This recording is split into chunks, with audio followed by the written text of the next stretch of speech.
นะเฮานี้ลาบทักทายสบายดีพี่น้องปองไปเบิดสุขุสุคนเนาะวันนี้ก็มาพบกับซ่องเบาขันซะแนวเนาะวันนี้เบาขันสิไปเล็บเบิ่งเข้าหน้าเนาะว่ามันดีสำเลอหั่นนะแต่ดำมาแล้วก็ไม่เคยไปเล็บดอกมาหน้าชื่อแต่ไม่ได้ไปเล็บเดี๋ยวเฮาสิพาไปเบิ่งเข้าหน้าเฮาเองเนาะกับมาเลโง่กับไปเลาะเบิ่งน้ำหน้ามันกับเข้าหน้าเฮากำลังไปเล็บเบิ่งเข้าหน้าเนาะพี่น้องนี่ก็คือเขากำลังสิเดินไปทางหน้าเรือไปเบิ่งข้าวอันเองเนาะข้าวมันพอเกี่ยวแล้วพี่น้องแต่ว่าบางเฮอก็ยังท่านพอเกี่ยวเนาะอันนี้คือข้าวหน้าของบ้านเองเนาะกับบ่ได้ดีปานใดเนาะปีนี้เนาะพอดีว่าผลมันบ่ดีแล้วก็ราคาฝุ่ยกับแฟงนี่เนาะก็เลยบ่ได้เซอร์เนาะสิไปเจาะเบิ่งข้าวหน้ามันนี้เนาะอันนี้คือเฮอพายเนาะเดี๋ยวเฮาสิพาไปเบิ่งเฮอที่เว็บว่าเฮาเยอะเกี่ยวนะไปเบิ่งนะเฮอนี้กำลังม่านพี่น้องกำลังตั้งซองมากำลังเป็นเกสรข้าวแบบนี้เนาะเกสรข้าวเนาะมันก็สีเป็นแบบหอมๆมาจากน้อยเนาะแล้วเข้าไปใกล้เนาะ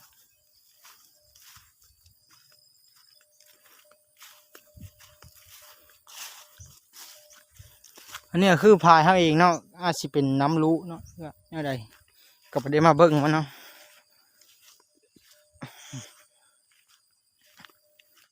นี่เนาะ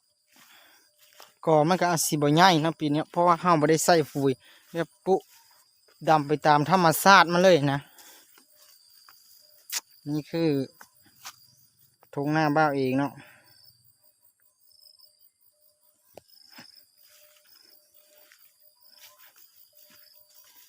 เฮ้อที่นี้พอเกี่ยวเลยพี่น้องอีก4-5 มื้อกับสีเกี่ยวแล้วนะเฮ้อนี้เนาะพอดีว่ามะมันพอเกี่ยวแล้วได้ยังไงมะมันเหลืองเลยพี่น้องสุกเหลืองแล้วได้เฮ้อนี้พอเกี่ยวแล้วเนาะเดี๋ยวเราสิไปเบิ่งทางพุ้นเนาะทางพุ้นอะคืออันนี้เข้าเตนะพี่น้องมันก็สีออกแต่หัวปีนี่จักหน่อยเข้า3 เดือนซะมาแล้วค่ะค่อยกับบ่ฮู้จักเพิ่นซื้อเนาะเป็นตะดำพี่น้องเอ้ยมันจะเขาซื้อข้าวขันหน้าก็หกนี่พี่น้อง สิไปได้อยู่กระดอนยากำเปล่าก็หลายเนาะบ่ได้ซื้อเกือบโบกมาซ้ำเนาะ เบิ่งด้วยทางโอเคมาสึงเฮือที่2แล้วที่เฮาเฮือนี้ก็พอเกี่ยวแล้วเนาะแต่ว่าน้ำยังอ่างอยู่แบบบ่ได้เป้งน้ำเลยเห็นนะเฮือนี้ก็เหลืองแล้วเนาะเหลืองแล้วพี่น้องเหลืองแล้วเฮาสิไปเบิ่งทางพุ้นเนาะ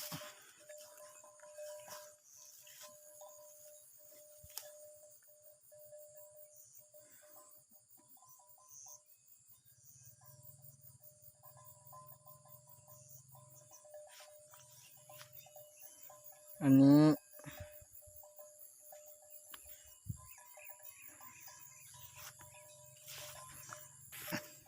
โอเคมันนี่ก็สิมาเฮือนี้บ่ดีนะพี่น้องเพ่งหัวเข้านึงเนาะแต่ว่าเฮือนี้ก็เป็นข้าวอย่างก็เฮือก็ข้าวดำบอกจักข้าวมาแต่ข้าวทาเซโนค่อยก็บอกฮู้เนาะแต่พุ้นกับพ่อเกี้ยวแล้วนะพี่น้องเนาะทางพุ้นเนาะทางแถวปลาเล่าพุ้นเนาะอันนี้อยู่ในกองมันอาจสีแบบกว้างที่แท้ก็มันบ่ได้กว้างอย่างหรอก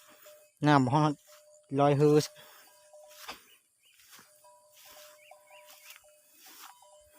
ซุ่มนี้มันสีบอดีเนาะพี่คือมันเป็นแบบเข้า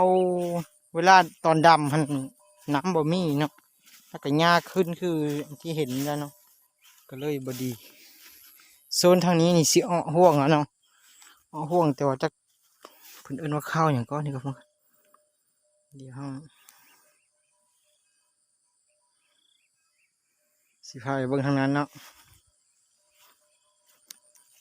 ทางกกบกง่ายพุ่นละ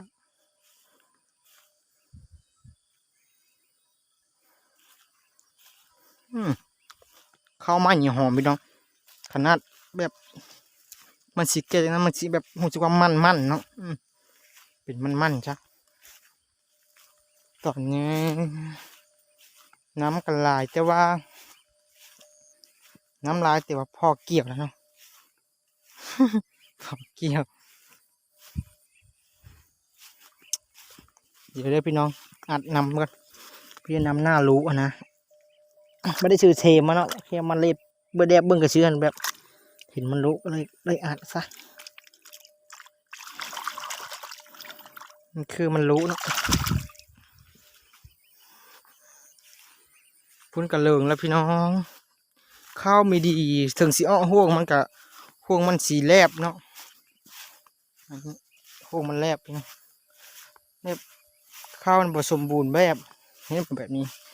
ตัวนึงอ้อตัวนึงย่างอยู่นะพี่เวลาเกี่ยวอัดสิบได้แบบติ่มกำนะอัดสิแบบลุดลง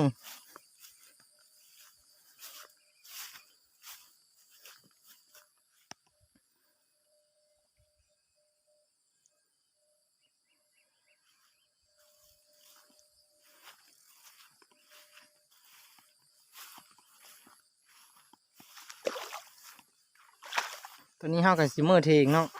หลังจากที่เขามาเบิ่งแล้วก็ห้าซิเมอร์เทงเนาะ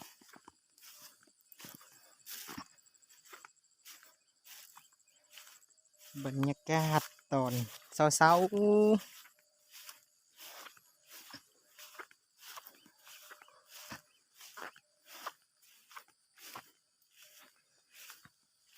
ปกติมื้อนี้ฝนสิบ่ตกมื้อนี้แดดนะแดดได้มื้อนี้เลย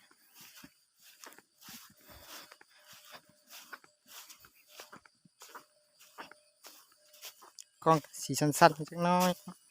เดี๋ยวห้องหยังอยู่เนาะ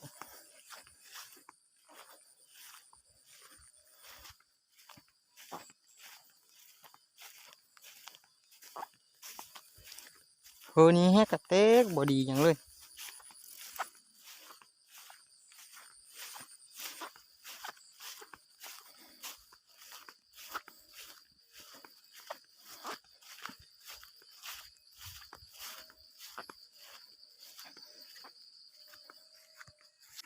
โอเคหลังเขามาฮอดเดินเขาก็สิไปเบิ่งโง่เขาเองเขาสิไปเบิ่งโง่บัดนี้ว่ามันห้องแล้วบ่เนาะเพิ่งเขาไปเบิ่ง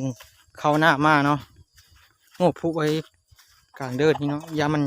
ห้อง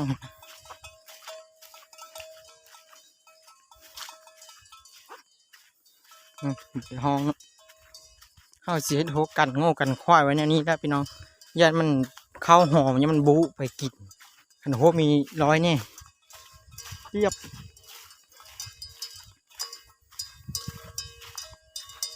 อันนี้คือโง่ห้องที่แบบ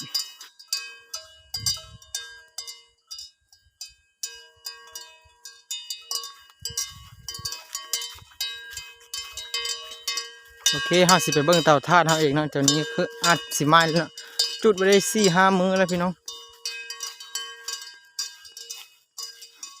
ตอนนี้ก็มาเบิ้งเตาเขาเองเนาะว่ามันสีไหม้แล้วเนาะจุดมาได้3-4 มื้อหากระติดมื้อเช้านี่เนาะซึ่งเขามาแต่เฮิรนเขาเห็นควันมันแบบนี้เนาะควัน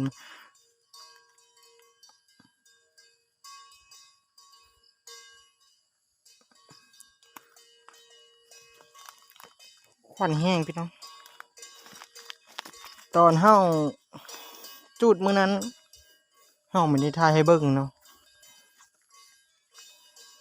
เตาก็อาจสิแตะจังน้อยเนาะพอดีว่ามันเป็นเตาน้อยเนาะ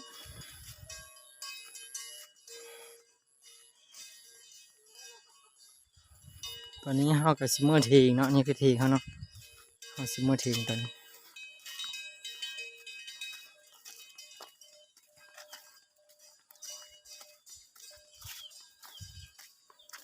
ลัง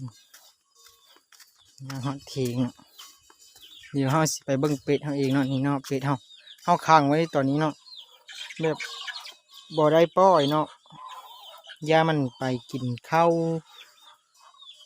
แก่แล้วเนาะอันนั้นคือแม่พักเนาะกำลังพักไข่อยู่เนาะ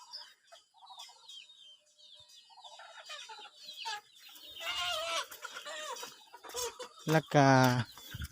เป็ดน้อยเฮาเองเนาะนี่เนาะเฮาสิปล่อยไก่น้อยก็เนาะพอดีว่าขังไก่น้อยนี่ปล่อยได้เนาะเพราะว่ามันบ่ไปไกลเนาะนี่โอเคเฮาสิปล่อยเลยเนาะแล้วได้ไปมาแล้วพี่น้องคือเพิ่นสิแบบกินข้าวเป็ดอยู่อิ่มหั่นนะเดี๋ยวเฮาสิเจออีกรอบนึงเนาะโอ้โหงัดกันเลยพี่น้องไก่เพิ่นกินข้าวเป็ดอิ่มแบบนี้แหละไก่น้อยเนาะเดี๋ยวเฮาสิมาเกิดบนแจ้งๆเนาะ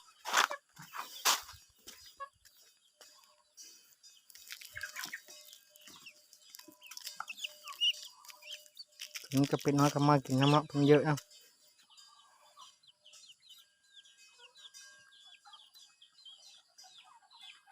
กราบทักทายสบายดีพี่น้องปองไปเบิดสุคนเนาะมื้อนี้ก็มาพบกับซ่องเบาขันซะแนวเนาะมื้อนี้เบาขันสิไปเลบเบิ่งเข้าหน้าเนาะว่ามันดีสำเลอหั่นนะแต่ดำมาแล้วก็ไม่เคยไปเลบดอกมาหน้าชื่อแต่บ่ได้ไปเลบเดี๋ยวเฮาสิพาไปเบิ่งเข้าหน้าเฮาเองเนาะก็มาเลโง่กับไปเลาะเบิ่งน้ำหน้ามันก็เข้าหน้าเนาะ